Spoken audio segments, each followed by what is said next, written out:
견딜 수 없네. 흘러가는 것들을 견딜 수 없네.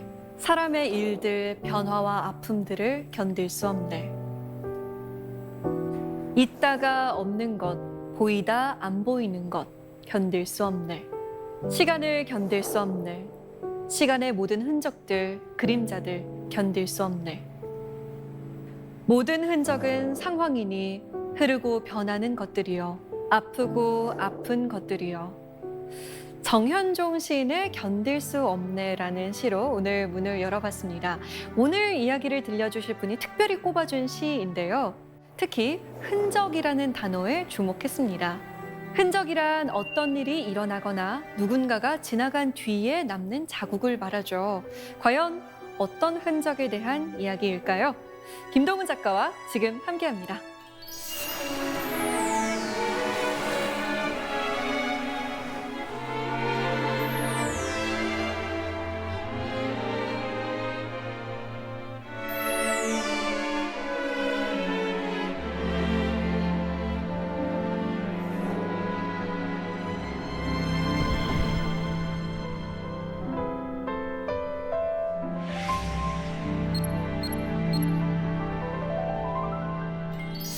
네, 안녕하세요, 작가님. 네, 안녕하세요. 네, 반갑습니다. 반갑습니다. 오늘 어떤 흔적에 대한 이야기를 들려주실지 굉장히 궁금합니다. 네, 우리 아나운서께서는 선호하시는 혹시 브랜드 있으신가요?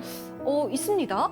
네, 그 선호하는 브랜드의 그 브랜드라는 말 자체가 사실 흔적이라는 히랍 스티그마에서 왔거든요. 브랜드라는 말 자체가요? 네, 그래서 오늘은 사실은 흔적과 관련된, 그래서 나중에 명품이 된 그 브랜드에 대한 이야기라서요. 흔적을 이야기 안 할 수가 없겠네요. 지금 살짝만 들어도 굉장히 궁금하거든요. 얼른 얘기 한번 들어보겠습니다. 오늘 강연 잘 부탁드립니다. 네, 감사합니다.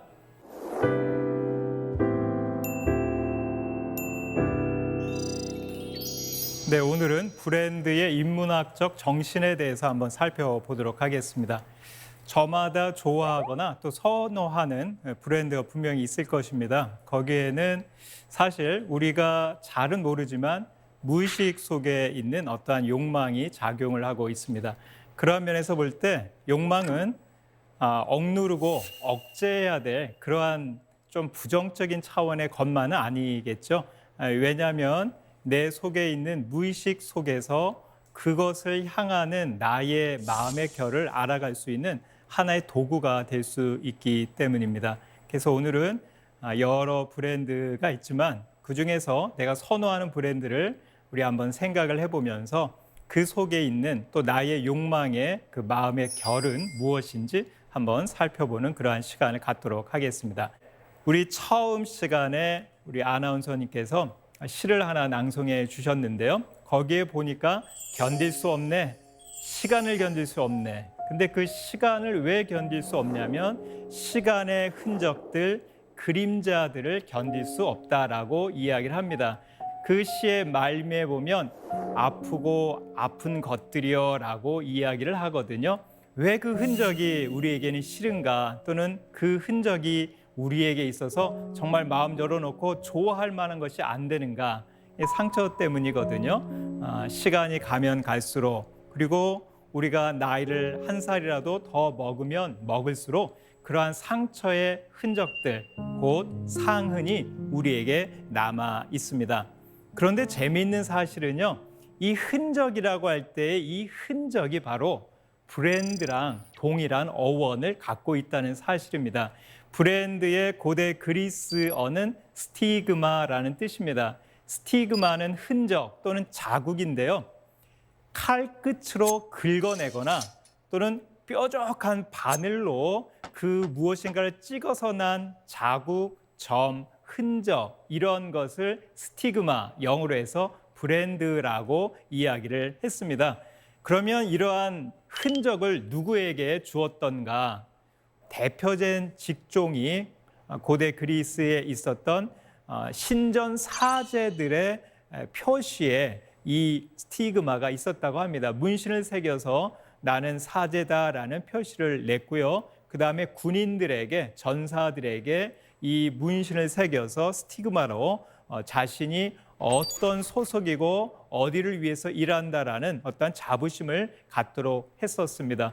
그래서 브랜드가 지금은 우리의 여러 상품에 쓰였지만 초기에는 상품에 쓰인 것이 아니라 신분과 소속을 나타내는 그러한 표시로 사용이 되었다는 것을 알 수 있죠.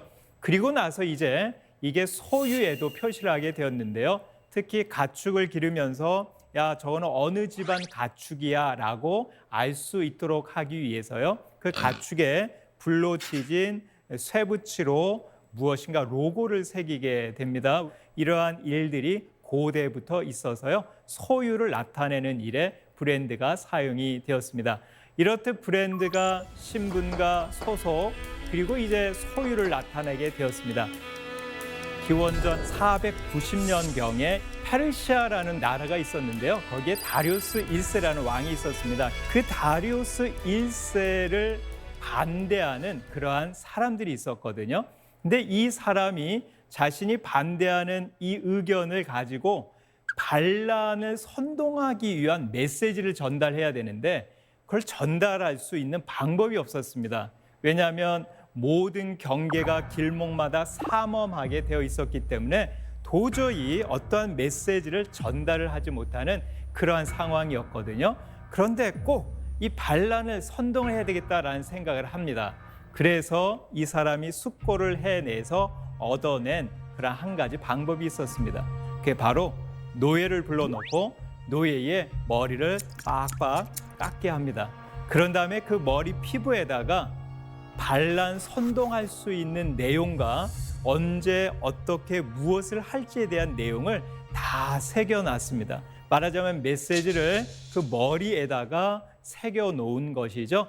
그랬더니 정말 이 노예가 이제 머리가 어느 정도 자라서 자신의 머리에 기록되어 있는 메시지가 보이지 않을 때쯤 이제 이 노예는 주인이 보내는 곳에 가게 됩니다. 유명한 장소에 갔는데요. 그 장군에게 가서 다른 말 하지 않습니다. 예, 저희 주인께서 저의 머리를 밀고 보라고 하십니다. 이 말만 전하거든요. 그리고 그 머리를 밀었더니 거기에 어떠한 반란의 메시지가 정확히 적혀 있는 걸 봐서 반란을 잃게 됐다는 그러한 이야기가 있습니다. 여기서 이 메시지, 여기에도 스티그마라는 뜻이 있습니다. 그러니까 재미있는 일이 우리가 흔적이라고 할 때 그 흔적인 그리스 말 스티그마라는 말은 여러 곳에서 사용이 되는데 신분과 소속을 표시하는 그것뿐만 아니라 이렇듯 메시지를 전달하는 그러한 역할도 했죠. 그렇다면 우리가 지금 사용하고 있는 명품에는 언제 쓰이게 되었는가? 많은 사람들이 명품으로 쓰인 그 최초의 기록을 성경에서 찾고 있습니다. 우리가 이른바 솔로몬의 반지라고 하는 것이 있는데요. 성경에 보면 구약에 아가서라는 것이 있습니다. 거기에 보면 솔로몬 왕이 술람미라는 어떠한 여인을 사랑을 하게 되거든요. 사랑을 하면서요, 그에게 선물을 줍니다. 근데 선물이 좀 특이합니다. 금반지에다가 거기에다가 홈을 팝니다. 홈을 파서 은을 집어 넣게 되거든요. 이것이 기원전 3세기에 그리스 말로 번역이 됩니다.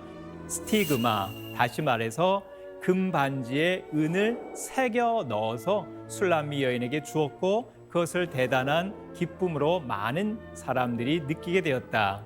다시 말해서요, 솔로몬이 갖고 있는 반지, 그거는 명품으로서 솔로몬표 반지의 어떤 브랜드 가치를 갖게 된 것입니다.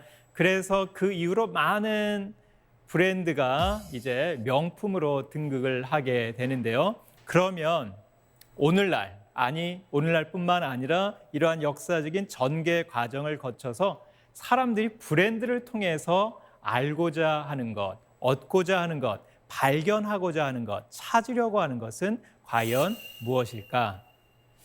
소속이 되었던, 신분이 되었던, 소유가 되었던 그 모든 것 안에는요, 하나의 공통점이 있는데 그걸 다 하나로 묶어서 표현한다면 정체성이라고 할 수가 있습니다.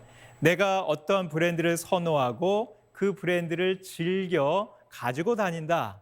그러면 그것과 함께 나의 어떤 정체성이 드러난다고 생각을 하게 되는 것이죠. 원래 정체성이라는 말은 영어로 identity라고 하는데요. 라틴어에 보면 idem, et, idem 요 세 글자가 하나로 모아진 것이 아이덴티티가 되는데요. 다시 말해서 아이덴티티라고 하는 정체성을 찾으라고 하는 그때의 그 의미는 동일한 것, 계속해서 반복한 것, 이게 무엇인지를 찾아가는 것입니다. 오늘 아나운서께서 나도 모르게 무의식적으로 반복해서 하는 행동이 있다면 혹시 어떤 것이 있으신가요? 입술을 움직이는 거요. 입 운동? 네. 저도 모르게 이제 입이 풀어져 있어야 언제든 제대로 발음을 할 수가 있으니까 이렇게 이런 식으로 계속 네. 입을 움직이게 되더라고요. 네, 입 모양 이제 운동을 계속 네. 하시네. 입을 풀어 주시는 것인데 입과 관련된 정체성을 갖고 있다라는 것이 그 반복된 행위를 통해서 또 자연스럽게 드러나고 있습니다. 이 들레즈는 정체성에 대해서 이러한 말을 했습니다. 정체성은 접속으로 알 수 있다. 나의 정체성이라는 것은 내가 정체성이 있어서 뭘 선택하고 그걸 내가 쥐고 하는 것이 아니라 이 사람은 전혀 어떻게 보면 엉뚱한 발상을 합니다. 내가 접속하는 그것으로 인해서 나의 정체성이 드러나게 된다. 내가 만약에요, 운전대를 잡고 그 접속을 반복해서 한다면 저는 드라이버일 것입니다. 택시 운전을 하던 자동차 운전을 하던 운전을 하는 나의 정체성이 있을 것이죠. 근데 이 동일한 손으로 내가 운전대를 잡는 것이 아니라 쥐봉을 잡게 된다면 그 사람은 쥐자일 것입니다. 보통은 많은 사람들이 쥐자이기 때문에 쥐봉을 잡고 운전사이기 때문에 그래서 운전대를 잡는다 이런 식의 생각을 하는데 이 들레즈는 그렇게 생각을 하지 않은 것이죠. 내가 접속하는 거에 따라서 나의 정체성이 드러난다. 아나운서께서 오늘 가장 많이 접촉하신 분은 누구이신가요? 특정한 누군가가 아니라 저는 제작진과 접촉을 많이 한 것 같아요. 오늘이 이제 세 번째 녹화인데 첫 번째 제작진, 두 번째 제작진 이렇게 친구나 가족보다는 제작진과 오늘 가장 많이 연락을 한 것 같아요. 네, 그 들레즈에 따르면 우리 아나운서께서 접촉하시는 분들이 제작진이니까 방송인이라는 사실이 정체성으로 자연스럽게 드러나게 되죠. 물론 방송인이라서 제작진을 만날 수도 있지만 들레즈는 다른 방식으로 이야기를 하는데 네. 아무래도 제작진하고 접촉하니까 그걸로 나의 아이덴티티는 아나운서다 또는 방송인이다 이러한 생각을 더 굳히게 될 수 있겠죠. 같은 한 인물이라고 하더라도요. 군인 아빠가 있을 때 군인 아빠가 이제 또 군대에서 지휘봉을 계속 갖고 있다고 해도요. 집에 가면 때로 설거지도 해야 되고요. 집안일을 할 때 또는 우리 아이들의 손을 잡을 때 그 접속하는 대상이 바뀌게 되거든요. 그런데 집에 와서도 지금 아이들의 손을 잡고도 야, 나는 지휘가 아니야. 나는 군인인 거 알지? 너 알지? 이렇게 한다면요. 그 아빠는 아마 집에서 좀 왕따를 당하지 않을까 생각하게 되거든요. 왜냐하면 나의 접속에 따라서 내가 같이 손을 잡고 있는 그 대상이 누구인지에 따라서 나의 정체성이 바뀌는데 끝까지 그 정체성을 고집한다면 그 사람은 온전한 정체성을 가진 사람이 아닐 것입니다. 이러한 의미로 볼 때 들레즈는 지금 현 상황에서 어떤 것과 접속하냐에 따라서 자신의 정체성이 바뀐다라는 그러한 이야기를 계속하고 있는 것입니다. 그러면 정체성은 접속으로만 우리가 찾아가는 것일까?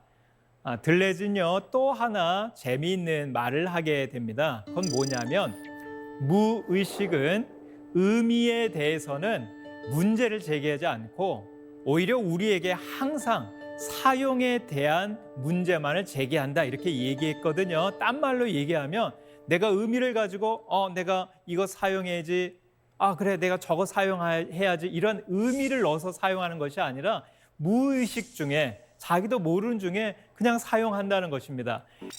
자신의 정체성을 찾는 영화가 제이슨 본이라는 영화인데요.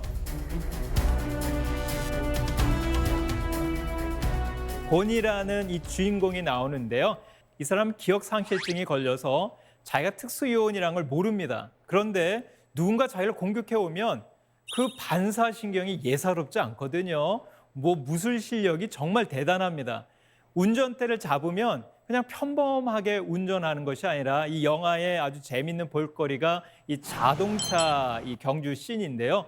자동차 운전을 너무 잘합니다. 다시 말해서요. 무의식 중에 이 제이스 본은 자신이 사용하는 무술 실력, 볼펜을 사용하더라도 잡지를 하나 말아서 사용하더라도 그냥 평범한 사람이 사용하는 것과는 전혀 다른 그러한 면모를 보이게 되는 것이거든요. 그러니까 이러한 사용을 통해서 무의식 중에 또는 기억 상실 중에 자기가 무엇인지 모르지만 반복된 사용이 자신이 어떠한 존재이고 정체성을 갖고 있는지를 알게 된다는 그러한 내용인 것이죠.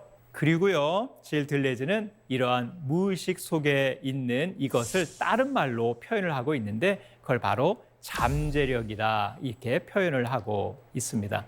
그렇다면 이 무의식과도 같은 잠재력을 어떻게 보면 굉장히 놀라운 능력을 갖고 있는 이러한 잠재력을 어떻게 밖으로 표현해내고 표출해낼 수 있을까? 그걸 위해서 필요한 것은 무엇일까?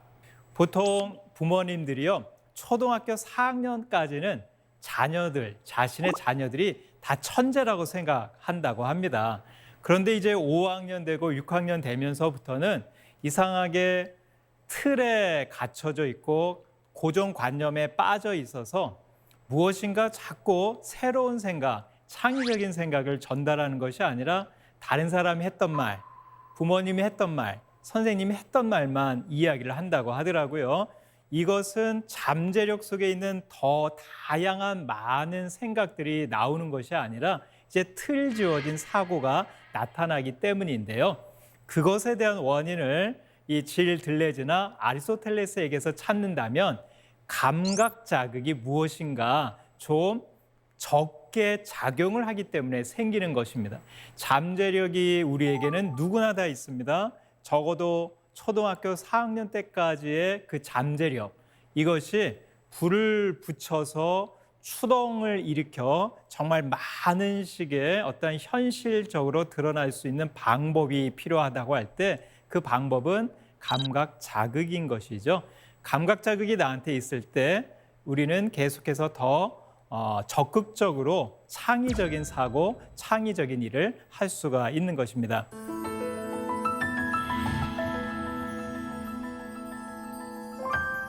제가 이 감각 자극과 관련하여 한번 한 여인을 소개하려고 하는데요.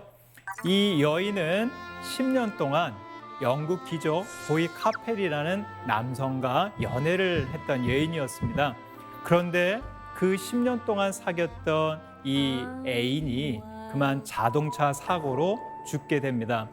이 여인은요, 너무 시리에 빠져서 이제 그 애인과 함께 있었던 집안 침대에 자신을 가두고 계속해서 그 안에 나오지 않고요. 자신의 애인의 그 채취의 잔향을 맡으면서 계속 눈물 짓고 울고 눈물 짓고 그러한 삶을 계속 살게 되거든요.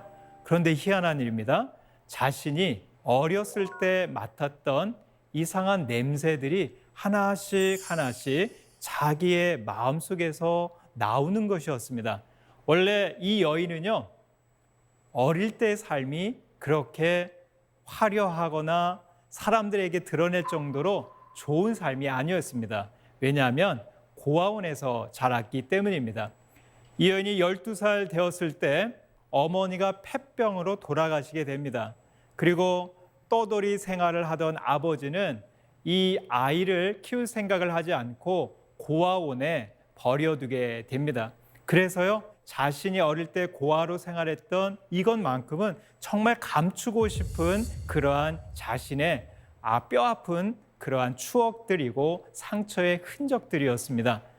그런데 이상하게 그 유년 시절 고아원에서 맡았던 냄새들이 하나씩 스멀스멀 올라오기 시작을 했습니다. 그것도 자신이 사랑하는 애인이 죽은 이 마당에 왜 하필 이러한 향기가 계속해서 나오는 것일까? 사실 이 여인이 자랐던 고아원은요, 여러 정책 중에 하나가 많은 곳에 향기가 많이 배어나도록 하는 것이었습니다. 빨래를 빨고 말릴 때도 붓꽃 뿌리를 말려서 이 향이 배이도록 했습니다. 뿐만 아니라 담요나 옷을 넣어줬던 벽장들은 다 자단나무로 만들어서 그 자단나무 향이 많은 옷에 배어 있었다고 합니다. 정말 넘실넘실 많은 아이들에게 그 향기의 어떠한 기쁨을 날려주는 그러한 고아원이었다고 합니다. 그러나 이 여인은요, 아무리 좋은 향이라고 할지라도 그 모든 시절의 추억을 다 닫아두고 아무한테도 얘기를 해두지 않았거든요. 그러나 애인이 죽고 나서 그 향이 계속 나오게 되니까 이제 자신의 생각을 바꾸려고 합니다. 야, 내가 계속 이렇게 살아서는 안 되는데 무엇인가 다시 일어나야 되는데 그래, 그렇다면 이 향기와 관련된 무엇인가를 하자라는 생각으로 바뀌게 됩니다. 그래서요, 화학자들을 동원해서 향수를 만들게 됩니다. 그리고 이게 계기가 돼서 이 여인은 향수 사업으로 성공을 하게 됩니다. 이 여인이 자기의 잠재력 속에 어떻게 보면 과거, 묻어두고만 싶었던 그 과거의 그 모든 것은 감각 자극과 함께 자신에게 있었고요. 그리고 그것이 과거를 추억하고 다시 떠올리고 자신이 맡았던 향기를 추억하면서 이제 무엇인가 현실적인 어떤 열매로 사업으로 성공을 해낼 수 있었습니다. 질 들레즈는 이렇게 얘기합니다. 잠재력은 과거를 추억하면서 현실과 함께 있다. 잠재력에 있던 것이 현실로 나기 위해서는 나에게 이러한 향이라는 감각 자극이 한 여인에게 향수 사업을 벌이게 했던 것처럼 우리들도요, 잠재력을 현실적으로 성취해내고 끌어내기 위해서는 이러한 과거에 대한 추억, 그리고 과거에 갖고 있었던 여러 감각 자극들을 떠올리는 것, 이것이 큰 힘이 될 수가 있습니다. 그런데 우리가 이러한 감각 자극을 좀 많이 생각을 하지 않거나 또는 감각을 차단하는 경우가 굉장히 많이 있습니다. 특히 요즘 시대를 불안한 시대라고 얘기하는데요. 감각을 닫게 되는 현상들, 감각을 차단하는 현상들이 나타나게 됩니다. 이런 현상은요, 프로이트라는 정신 분석학 의사가 있었습니다. 프로이트가 환자들을 임상 실험을 하면서요, 하나의 좀 특이한 사실을 알게 됩니다. 그건 무엇이냐면 무엇을 내가 지금 두려워하고 내가 무엇 때문에 걱정하는지를 모르면서도 항상 무엇인가 위험한 것에 대해서 조마조마하고 불안한 상태에 있는 사람들을 만나게 되거든요. 도대체 그 원인이 무엇인지를 알지 못합니다.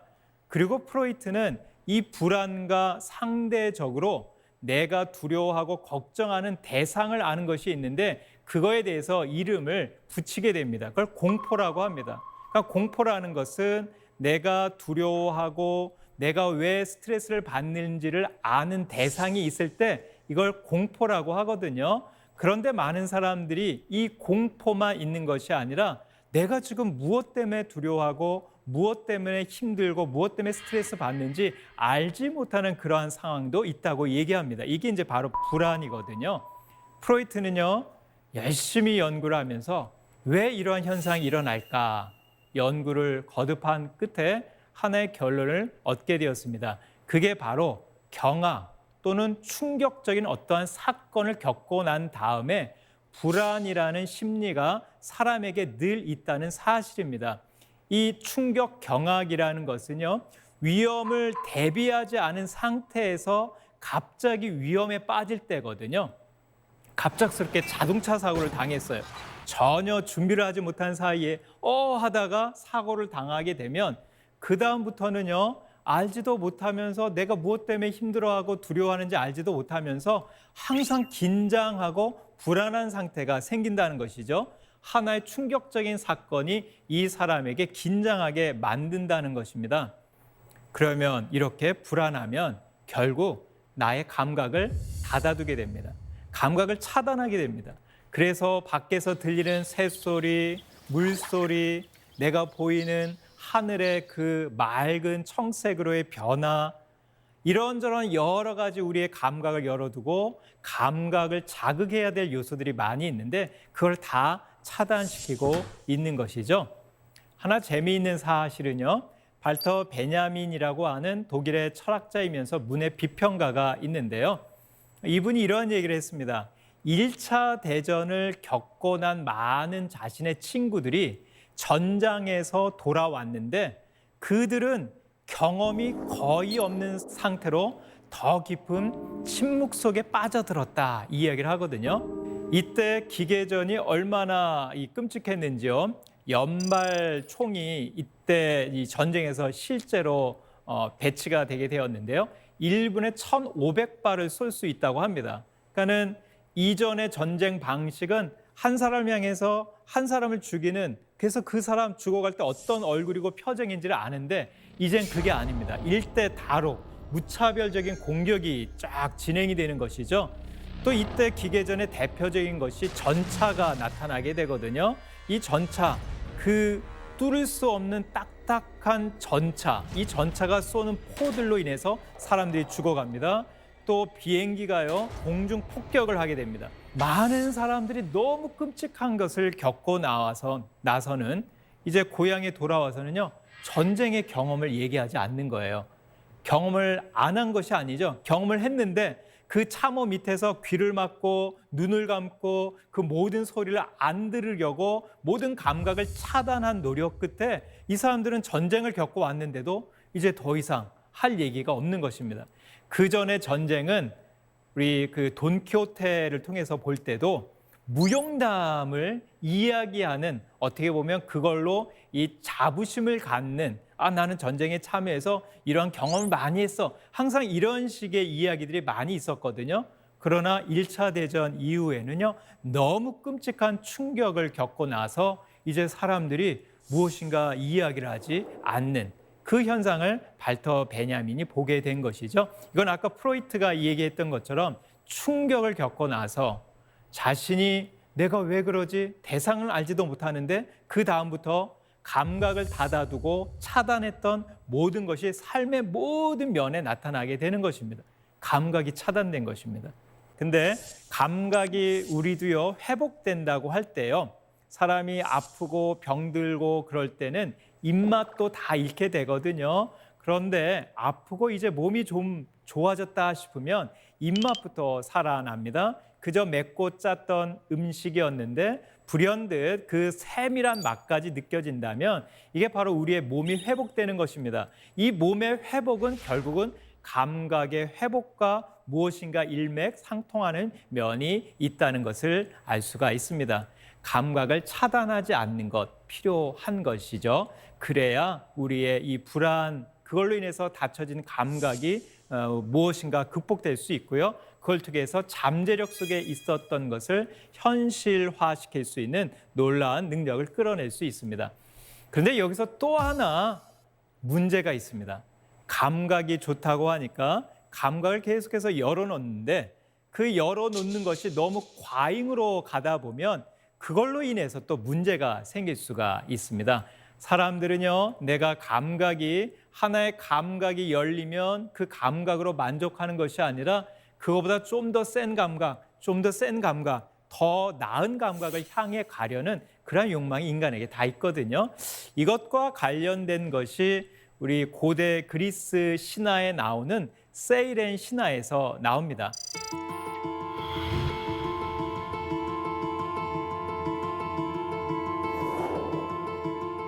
여기 기원전 6세기에 도기가 나와 있는데요.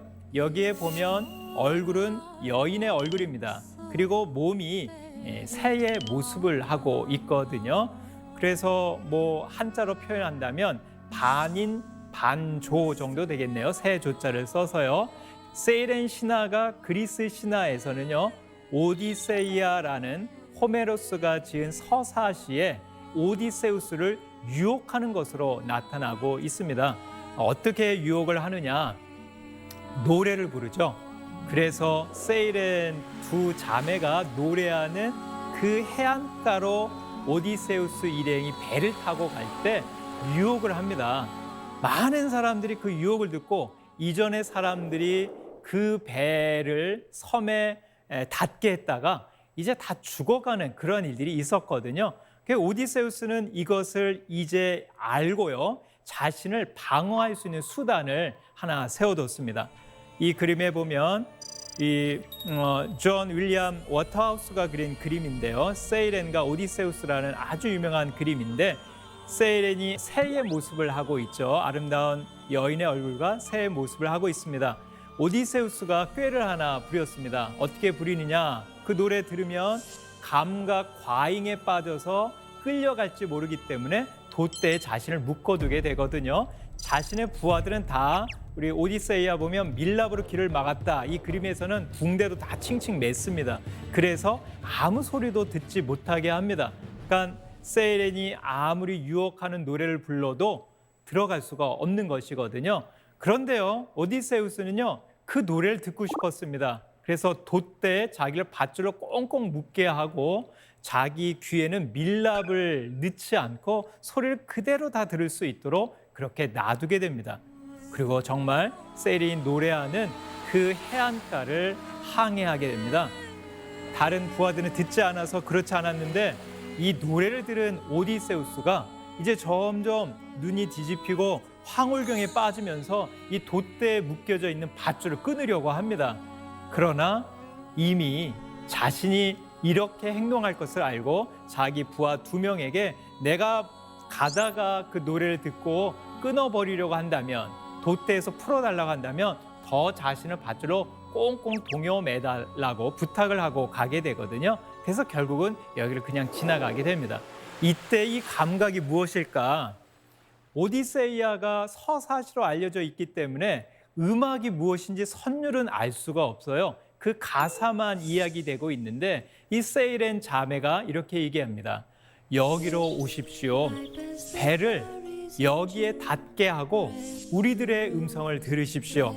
그러면 그 사람은 즐긴 후에 더 많은 것 알아서 귀향하게 됩니다. 이 노래를 하거든요. 아무래도요, 이 이야기에서 우리에게 음악이 매력적이다, 또 날개짓을 하면서 노래했던 이 세이렌이 굉장히 관능적이었다, 이걸 강조하는 것이 아니라 오디세우스에게 유혹한 그 노래 가사인데요. 그 노래 가사가 더 많은 것을 알게 된다는 것이죠. 더 많은 것을 알게 된다. 이 용어가 오디세이아에서 여기에 딱 한 번 나타납니다. 원래 오디세우스는 당시 트로이 전쟁을 했던 많은 사람들에 비해서 가장 지혜가 뛰어난 사람이었거든요. 그래서 늘 지략이 가장 높은 사람 하면 이 오디세우스입니다. 이 오디세우스를 유혹하는 세이렌의 유혹은 그 지식을 많이 알고 있는 사람이 더 많은 것을 알 수 있다는 지식에 대한 욕망으로 유혹을 하는 것이었죠. 그럴 때 자신이 그래, 내가 지식욕에 빠질 텐데, 그래, 나를 이 돛대에 묶을 수 있는 부하들, 그 부하들이 필요해 하고 자신을 거기에 꽁꽁 묶게 해서요, 이 어려움을 잘 극복하고 귀향을 하게 되는 그러한 일이 벌어지게 되는 것이죠. 돛대에 묶는다. 묶는다라는 말이 라틴어로 리가레라는 뜻이거든요. 그런데 묶여져 있는 이 오디세우를 다시 묶기 때문에 렐리가레라는 말은 나중에 키케로라는 로마의 한 유명한 철학자이자 정치인이 있는데, 이 렐리가레에서 렐리전, 종교라는 말이 나왔다고 이 얘기를 합니다. 그러니까는 무슨 역할을 종교에서 해야 되느냐? 내가 감각 과잉으로 빠지고 감각에 대한 욕망이 생길 때 제자리에 다시 나를 돌려보낼 수 있는, 묶어놓을 수 있는 그러한 역할을 종교가 하는 것이다. 키켈은 그렇게 해석을 하거든요. 감각의 과잉 욕망에 빠질 때 묶어놓을 수 있는 저 돛대가 우리에게 반드시 필요합니다. 제동장치, 나의 욕망 속에서 내가 사고 싶은 거 다 사고 누리고 싶은 거 다 누리고자 할 때 감각의 과잉에 빠지려는 그 유혹 속에서 나를 제자리에 묶어놓을 수 있는 그러한 어떠한 존재가 필요하다는 것이죠. 근데 대조적으로 이 돛대에 묶지 못해서 감각 광에 대한 충동에 빠져서 죽은 인물도 문학에서 하나 소개가 됩니다. 그 대표적인 것이 소설 모비딕입니다. 이 모비딕에 아합 선장이 있었는데요. 이 선장은 하얀 고래랑 이전에 혈투 끝에 자신의 다리를 잃게 됩니다. 그래서 그 다리에다가 항상 고래뼈를 대신 박아두고 그걸로 생활하면서 이 선장의 유일한 꿈은 그 자신에게 해를 가한 흰 고래를 만나서 죽이는 것이었거든요. 그래서 이 고래를 이제 자비하러 가는데요.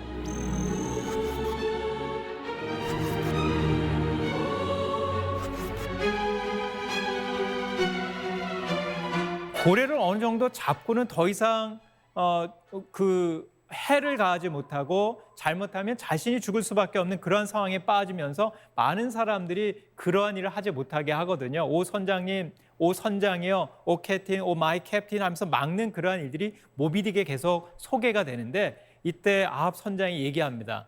느끼고 더 느끼고 느끼는 것, 이것이 인간을 황홀케 한다네 라고 하면서 모든 사람이 다 죽어간 마당에 선장은 다시 그 고래에게 그 자기의 작살을 던지고 그 작살에 달려있는 밧줄에 그만 자신의 몸과 목이 매여서 죽게 되게 되거든요. 보통 이것을 감각 과잉, 감각이 더 극에 치다르면 그 끝에 가서는 결국 죽음을 향한 충동에 빠지게 되는 것이다 라고 이야기를 하는데요. 이 선장은 죽음 충동에 빠지게 됩니다. 그런데요, 이 모비딕의 재미있는 것이 자신의 선장이 무엇인가 해야 될 어떠한 법률적인 규정을 벗어날 때 그것을 딱 제어할 수 있는 그러한 시스템이, 제도가 있더라고요. 그게 바로 1등 항해사가 막는 일이었습니다. 이 모비딕에서 아합 선장을 막을 수 있는, 제어할 수 있는 그 1등 항해사가 나타나고 있는데 그 1등 항해사가 바로 스타벅이라는 사람입니다. 그래서 어떠한 브랜드에서는요, 우리에게 감각 과잉을 유혹하는 그 세이렌을 로고로 달아서 딱 표현을 하고 있고요. 그리고 그 브랜드의 이름명은 이 1등 항해사의 이름을 붙여가지고 그 두 가지, 감각 과잉이 있지만 그걸로 가지 말고 무엇인가 제동할 수 있도록 돛대에 묶어놓을 수 있는 존재가 필요하다는 이 두 가지 약간의 역설적인 것을 표현하면서 브랜드명과 로고를 만든 그러한 브랜드도 있습니다. 저는 세이렌만 알아보고 사람들을 유혹해서 커피 많이 마셔라 이런 뜻으로 로고를 만든 줄 알았어요. 네, 아마 그렇다면은 지금보다 좀 인기가 덜 하지 않았을까 싶고요. 그 브랜드가 인간 속에 있는 그 이중적인 감정, 유혹받고 싶은 감정과 하지만 그것을 또 내가 제동을 해야 된다라는 그 두 가지 이중적인 감정, 그것이 잘 드러난 것이 아닌가 이렇게 생각이 됩니다. 우리의 욕망은 무의식적으로 우리에게 반복이 됩니다. 나의 정체성은 내가 누구야 돼서 아는 것이 아니라 사실 내가 무엇과 접속하고 있는지, 누구와 접촉하고 있는지에 따라서 나의 정체성을 알 수가 있습니다. 내 안에 무의식적으로 잠재되어 있는 그 많은 것들, 이것은 그냥 묵혀두어서는 안 되고 과거를 추억하며 또 지금의 감각 자극을 통해서 현실화시킬 수 있습니다. 그러나 감각이 좋다고 감각 과잉에 빠지면 그거 위험할 수도 있거든요. 그럴 때 다시 나를 묶을 그러한 돛대가 우리에겐 필요합니다. 이것이 된다면 우리가 어떤 브랜드를 사용하더라도 그 안에서 정말 나의 정체성을 찾을 수 있는 그러한 하나의 도구가 되지 않을까 하는 그러한 생각을 하게 됩니다. 이제 강의를 마무리하면서요, 한 노래를 소개하려고 합니다. 캐나다의 음유 시인인데요, 레너드 코엔이라는 음유 시인입니다. 밥 딜런하고 이 유럽에서는 그 양대 산맥으로 그렇게 알려져 있는 사람인데요, 이분이 지은 그 시 중에 앤썸이라는 시, 송가라는 시가 있습니다. Ring the bells, 종을 울려요. That still can ring, 아직 종을 울릴 수 있습니다. 그 다음에 중요한 가사가 있는데요. 야, 이게 과연 뭘까 하는 것이 there is a crack in everything. 균열이 있는데 모든 것에 균열이 있습니다. 우리 모든 곳에는 균열과 금이 있습니다. 그런데 that's how the light gets in. 그것이 바로 빛이 들어가는 방식입니다. 이게 노래 가사에 있거든요. 여러분 아마 이 종소리, 은은한 종소리, 또 그윽한 종소리 싫어하는 사람 아무도 없으실 것입니다. 그런데요, 신기한 건요, 이 종이 맞을 때마다 금이 가게 되거든요. 그리고 금이 가면서 균열이 생기면서 깨지면서 다른 종들과는 다른 자신만의 소리가 나게 된다고 하더라고요. 그 균열이 있기 때문에 자신에게 독특한 유니크한 그 종소리가 들리게 되는 것이죠. 어떤 사람은 아버지로부터 버림을 받았기 때문에 자신의 상처의 흔적이 금으로 남았을 것입니다. 어떤 분들은 시련의 상처로 인해서 그 흔적으로 인해서 나에게 균열이 가기도 합니다. 그런데 그것이 링더벨, 종을 울릴 수 있는 나의 독특한 종, 나의 유일한 나만의 종소리를 울릴 수 있는 그러한 정말 좋은 하나의 자신의 브랜드로 바뀔 수 있는 것이죠. 우리가 처음에 브랜드 이야기를 했습니다. 그리고 정현종 시인의 견딜 수 없네라는 이야기도 했습니다. 견딜 수 없는 것, 시간의 흔적들, 그 그림자들 견딜 수 없다고 했거든요. 모든 흔적은 상황이니 흐르고 변하는 것들이요. 아프고 아픈 것들이요. 어떻게 보면 그 모든 것, 브랜드라는 말 자체가 상처의 흔적, 자국, 그걸로 인한 나의 깨어짐 균열인데 그것을 내가 이걸로 나는 완전히 실패하고 망했어. 절망할 것이 아니라 그래, 나는 비록 이렇게 균열이 같지만 금이 같지만 나는 더 그윽하고 아름다운 종소리를 낼 수 있어. 이렇게 생각한다면 이 브랜드가 곧 우리에게 새로운 창조의 힘이 되지 않을까 생각을 하게 됩니다. 들레즈는 얘기했습니다. 내 안에 있는 욕망, 그게 브랜드에 대한 욕망이 되었던, 내가 끝끝내 하지 못했던 일에 대해서 반복적으로 하고 싶은 어떠한 욕망이 되었던 그 욕망은 억눌러야 할 것이 아니라 창조할 수 있는, 생산할 수 있는 힘이다라는 이야기를 했습니다.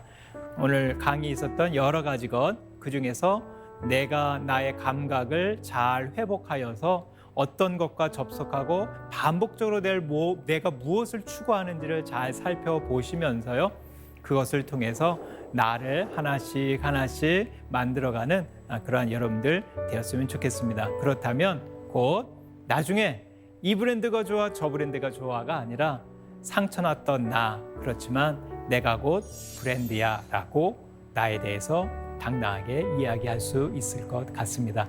브랜드에 있는 인문학적 정신, 그것은 곧 상처의 흔적을 브랜드로 승화시킬 수 있는 그러한 정신을 말합니다. 우리 모든 분들이 이러한 일로 인해서 내가 브랜드처럼 높아지고 고귀해지는 그러한 계기가 마련되기를 바랍니다. 네, 경청해 주셔서 감사합니다.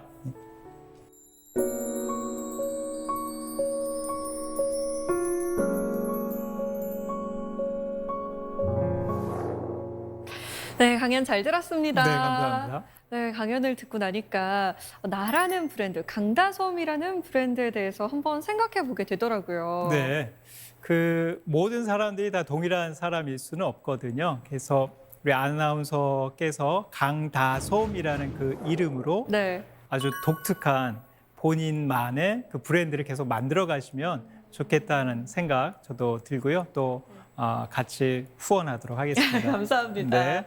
근데 감각을 깨워야 한다라고 하셨잖아요. 네.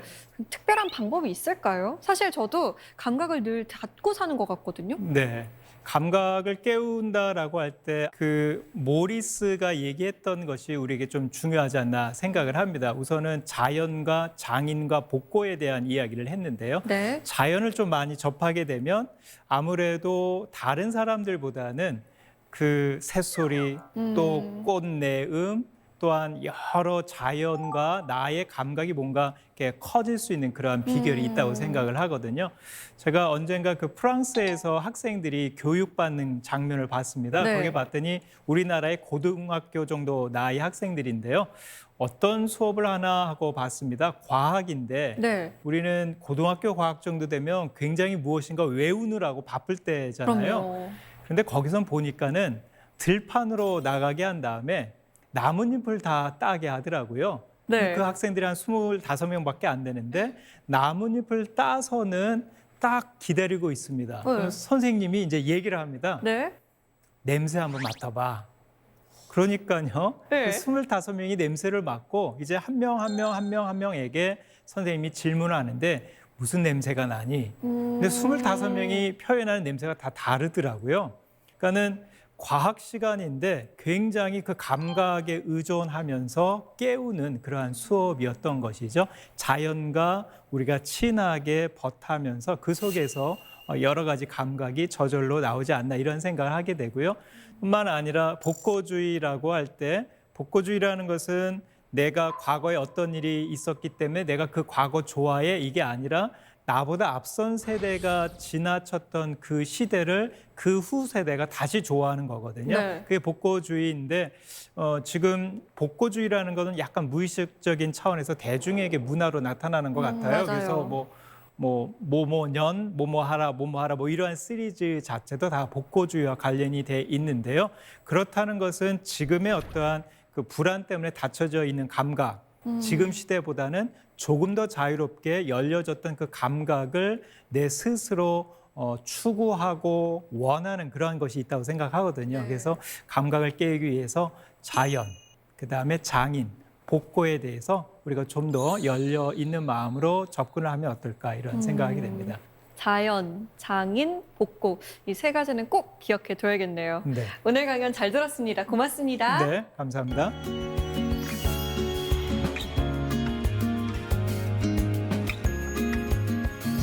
미국 레드우드 국립공원의 삼나무들은 그 키가 300피트가 넘는다고 합니다. 이 삼나무가 뿌리로 빨아들인 물을 삼나무 꼭대기까지 끌어들이는 데는 24일이라는 시간이 걸린다고 하는데요. 말하자면 한 호흡이 24일인 셈이죠. 빠르게, 더 빠르게 라고 외치는 현대 우리들에게는 이 삼나무의 호흡이 더디게만 느껴집니다.